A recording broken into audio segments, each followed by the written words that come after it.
দেড় হাত মানুষের যদি 3 হাত দাড়ি হয়, তাহলে যে দৃশ্যপট চোখের সামনে ভেসে ওঠে সেরকম একটি অবস্থা। কে সাবালক কে নাবালক is a fast developing movement. বিভিন্ন পেশাজীবীদের মধ্যে তাদের আপনার ইনরোড যেটাকে বলে সেটা ইতিমধ্যে সংগঠিত হয়েছে এবং তাদের লক্ষ্য হচ্ছে আপনার সেনা অভ্যুত্থানের মাধ্যমে ক্ষমতায় আসা। রিপ্রেজেন্টেটিভ গভর্নমেন্ট তৈরির প্রয়াসে অবাধ সুষ্ঠু নিরপেক্ষ নির্বাচন আয়োজনের জন্য বদ্ধপরিকর থাকি, তাহলে প্রফেসর ইউনূস কিংবা খলিলুর রহমানদের মতো ব্যক্তিবর্গ যত বিশ্ববিখ্যাতই হন, যতগুলো নোবেল পুরস্কারই নিয়ে আসুন না কেন, তাদের ঝুড়িতে থাকুক না কেন, তারা কিন্তু এর অন্তরায় হতে পারবেন না। এটি হচ্ছে এখন সমাবেশের নগর। যার যত রকমের দাবি দাওয়া আছে, যার যত রকমের অ্যাক্স আছে, সেটি তারা গ্রাইন্ড করার জন্য উন্মুখ। এবং আপনার এখানে নানান রকমের ট্রিটমেন্টও আমরা দেখতে পাচ্ছি। যারা এই শাসক রেজিমের সঙ্গে যুক্ত, তাদেরকে যথেষ্ট সদয় ভাবে আপনার টলারেট করা হচ্ছে, আর যারা এই রেজিমের সঙ্গে সংশ্লিষ্ট নন বা যারা সাসপেক্ট, তাদেরকে নির্দয় ভাবে আপনার আচরণ করা হচ্ছে। একটি দেশের নাগরিক কখনো এই রকমের বিসদৃশ্য ট্রিটমেন্ট, যেটাকে আমরা বলি বিমাতা সুলভ আচরণ, সেটা কখনোই জাস্টিফাই করতে পারি না। অন্তত আপনার একেবারে হেলম অফ অ্যাফেয়ার্স যিনি আছেন, যিনি রাজদণ্ড হাতে নিয়ে আছেন, যমুনা তার অফিসিয়াল রেসিডেন্স, সেখানে আপনার ভিন্ন ভিন্ন ট্রিটমেন্ট পাবেন, এটা তো হয় না। তাহলে এই যে মানবাধিকার বলুন, এই যে গণতন্ত্র বলুন, এই যে আপনার আইনের শাসন বলুন, সবকিছুর প্রতি তো বিধানগুলি দেখানো হয়, তা হচ্ছে এবং হয়েছে। একজন প্রশ্ন করেছে, এনসিপির বিভিন্ন নেতৃবৃন্দ আজকে যে ভাষায় কথা বলছে তা ভবিষ্যৎ রাজনীতির জন্য খুবই অশনি সংকেত। আবার এনসিপি বলছে বিএনপি নেতাদের, যেহেতু নাহিদ ইসলাম গতকালকে বলেছে বিএনপি নেতারা ম্যাচুরিটি দেখাচ্ছে না। তো আসলে কার ব্যবহার কেমন, মানে কে কেমন ব্যবহার করছে বলে মনে করেন রাজনীতিতে? এখন দেখুন, দেড় হাত মানুষের যদি 3 হাত দাড়ি হয়, তাহলে যে দৃশ্যপট চোখের সামনে ভেসে ওঠে সেরকম একটি অবস্থা। কে সাবালক কে নাবালক, সেটা যদি সাবালকের শুনতে হয়, তাহলে তো অবস্থা এমন দাঁড়ায় যে ধরনী দ্বিধাও আমি প্রবেশ করি। এটা সে কারণেই বোধহয় বলা হয় যে বাংলাদেশ হচ্ছে সব সম্ভবের দেশ। একজন প্রশ্ন করেছে আপনাকে যে চট্টগ্রাম বন্দর কি আমরা হারাবো কিনা? দেখুন, এটা আল্লাহ রাব্বুল আলামিন ছাড়া আর কেউ বলতে পারেন না, তিনি গায়বুল আলেম। কিন্তু এখন অবস্থা দৃষ্টে যে পরিস্থিতিতে পরিবেশে আমরা পড়ে গেছি, তাতে কোনো কিছুতে আমরা কিন্তু আর অবাক হচ্ছি না। যে যার মতো করে স্কোর করবার চেষ্টা করছেন। আর তাত্ত্বিক বিবেচনায় আপনার রিড্রয়িং অফ দ্য ওয়ার্ল্ড ম্যাপ, এটি সময় সময় অতীতে আমরা দেখেছি। প্রথম বিশ্বযুদ্ধের পরে একবার, দ্বিতীয় বিশ্বযুদ্ধের পরে একবার, আবার এই গ্লোরিয়াস রেভলিউশন অফ 1990s তারপরে আরেকবার। একেবারে একসঙ্গে 15টি নতুন দেশের আবির্ভাব ঘটেছিল বিশ্ব মানচিত্রে, সোভিয়েত ইউনিয়ন ভেঙে খান খান হয়ে যাওয়ার পর। তো সেরকম একটা পর্বের দিকে আমরা বোধহয় অগ্রসর হচ্ছি 2025-26 সালে।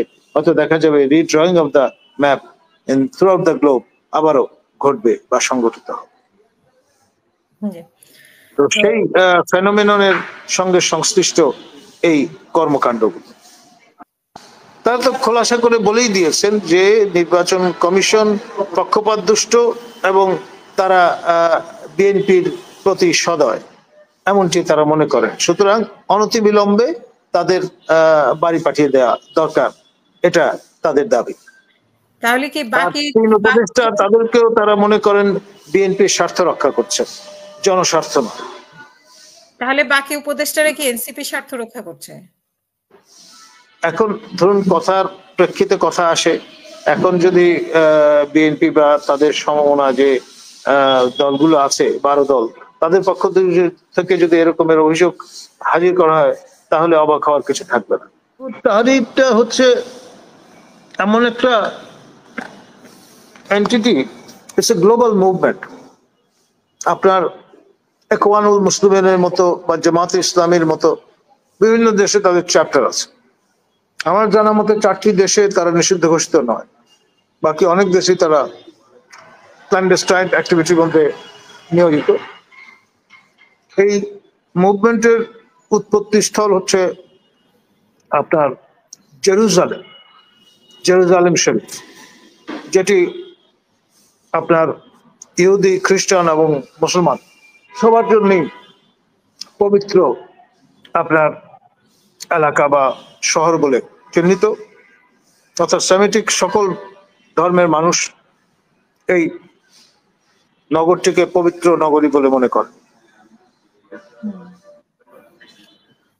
এবং সেখান থেকে প্রসারিত হয়ে আপনার এটি ব্রিটেনে গেছে। ব্রিটেন থেকে আমদানি হয়েছে বাংলাদেশে এবং শেখ হাসিনার শাসন আমলে আমার মনে আছে মতিয়া চৌধুরী এবং মোনায়েম সরকার তাদের উদ্যোগে এই সংগঠনটির উপর ব্যান আরোপ করা হয়। সেই থেকে এটি চলছে এবং আপনার এই বর্তমান বিপ্লবী সরকার ক্ষমতায় আসার পরে আপনার তাদের পক্ষ থেকে দাবি জানানো হয়েছে যে ব্যান তুলে নেওয়া হোক, এই কারণে যে এক যাত্রায় পৃথক ফল হবে কেন। আওয়ামী শাসন আমলের শেষ সময়ে জামাত ইসলামী বাংলাদেশ এবং ইসলামী ছাত্র শিবিরের উপরে নিষেধাজ্ঞা আরোপ করা হয়েছিল, এই সরকার আসার পর তা তুলে দিয়েছে। তো সেই কারণে তারা উদ্বুদ্ধে তারাও কিন্তু আবেদন করেছিল, কিন্তু বিধি বাম উল্টো বুঝদি রাম, এরকম একটি অবস্থা হলো। আপনার তাদের যিনি মিডিয়া কোঅর্ডিনেটর তাকে সিটিটিসি আটক করে নিয়ে গেল এবং শেষ অবধি তার ভাগ্যে কি ঘটেছে আমরা জানি না। এবং আপনার যাই ঘটুক না কেন, আপনার Hizb ut Tahrir is a fast developing movement. বিভিন্ন পেশাজীবীদের মধ্যে তাদের আপনার ইনরোড যেটাকে বলে সেটা ইতিমধ্যে সংগঠিত হয়েছে এবং তাদের লক্ষ্য হচ্ছে আপনার সেনা অভ্যুত্থানের মাধ্যমে ক্ষমতায় আসা। They don't believe in democracy, তারা ভোট দিতেও চান না। তো ফলে তারা খিলাফত প্রতিষ্ঠা করতে চান এবং কবি ইকবালের ভাষায় সারা জাহান হামারা, এইরকম তত্ত্বে তারা বিশ্বাসী। রাষ্ট্র কাঠামোয় তারা বিশ্বাসী নন। বাংলাদেশ রাষ্ট্রের যে চৌহদ্দি তাতে তারা এই 4 দেয়ালের মধ্যে আটকে থাকতে নারাজ। একজন প্রশ্ন করেছে যে সেনাপ্রধান কি মানে দেশের দায়িত্ব নেওয়া উচিত ছিল কিনা, সেটা আপনি কি মনে করেন? দেখুন, সশস্ত্র বাহিনী সবসময় lender of the last resort. এখন প্রফেসর ইউনূসের সরকার যদি ব্যর্থতার পরিচয় দেয়, যেই প্রত্যাশায় তাদের আপনার দায়িত্ব দেওয়া হয়েছে দেশ পরিচালনা, সেটা তারা যদি মিজারেবলি ফেল করেন, তখন আমাদের দেশপ্রেমিক সশস্ত্র বাহিনীর আর কোনো উপায় থাকবে না সেই দায়িত্ব গ্রহণ করা ছাড়া। টু বি অনেস্ট, একটি অবাধ, সুষ্ঠু, নিরপেক্ষ নির্বাচন শুধুমাত্র সশস্ত্র বাহিনীর আপনার অতন্ত্র প্রহরাই সেটি নিশ্চিত করা সম্ভব। আর যদি সেখানেও আমরা ব্যর্থ হই, তাহলে হয়তো জাতিসংঘের ম্যান্ডেট নিয়ে আপনার ব্লু হেলমেট বাহিনীকে নিয়ে আসতে হবে, কিন্তু যে কোনো মূল্যে অবাধ, সুষ্ঠু, নিরপেক্ষ নির্বাচন নিশ্চিত করতে হবে। এবং এই ব্যাপারে আমাদের সশস্ত্র বাহিনী বদ্ধপরিকর।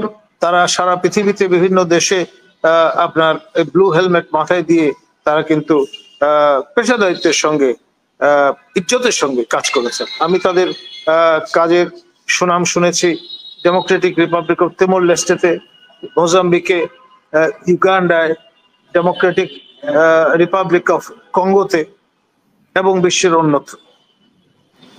দেখুন, পরিস্থিতি এমন একটা জায়গায় এসে উপনীত হচ্ছে, আইদার হয় আমাদের মহামান্য রাষ্ট্রপতি এবং মাননীয় সেনাপ্রধান প্রিভেল করবেন, অথবা প্রফেসর ইউনূস এবং তার মাননীয় নিরাপত্তা উপদেষ্টা খলিলুর রহমান। এইরকম একটি জায়গার দিকে ধাবিত হচ্ছে আপনার পরিবেশ পরিস্থিতি এবং যেই রকমের ঘটনাগুলো ঘটছে একটার পর একটা, তাতে তেমনটাই মনে হয়। আপনার যারা ছলনায় অভ্যস্ত তাদের পক্ষে শেষ কথা বলে কিছু নেই, এবং সেই জন্যই আমি আমার পূর্ববর্তী বক্তব্যগুলোতে বলেছি, ইলেকশন হয়ে দাঁড়িয়েছে এমন একটি প্রপঞ্চ যেটা অলমোস্ট লাইক চেজিং দ্য চিমেরা, অর্থাৎ মরীচিকার সামিল হয়ে দাঁড়িয়েছে।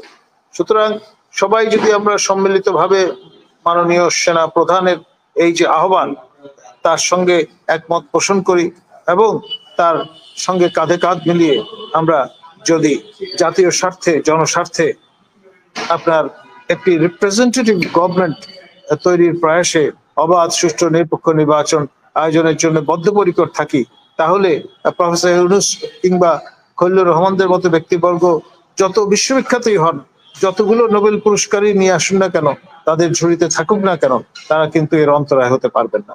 অফিসিয়ালি তাদেরও কিন্তু বলতে হবে যে আমরা নির্বাচন চাই। Largest democracy of the world, আপনার United States of America, Bharat বা যুক্তরাজ্যের মতো দেশগুলো যেগুলো গণতন্ত্রের সূতিকাগার বলে পরিচিত, তাদের অফিসিয়াল ন্যারেটিভ তো এরকমই হবে। তারা সবাই নির্বাচন প্রশ্নে আপোষহীন থাকবেন, এটাই স্বাভাবিক। কিন্তু অবাক হওয়ার কিছু।